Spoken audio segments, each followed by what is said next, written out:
If you want to charge your POCO F8 Ultra wirelessly, all you have to do is you need to simply place it on top of a wireless charger, just like that. As you can see, immediately there is the connection. We can charge our phone wirelessly quite easily. In case the connection doesn't happen, if you placed your phone on top of the wireless charger and it doesn't charge, you might need to move your phone up or down a little bit and fix the position.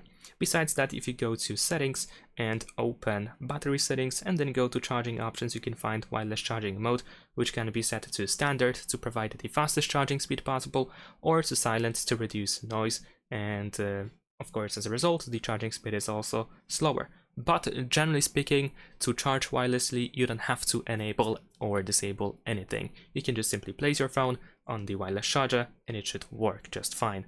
Thanks for watching, leave a like and subscribe.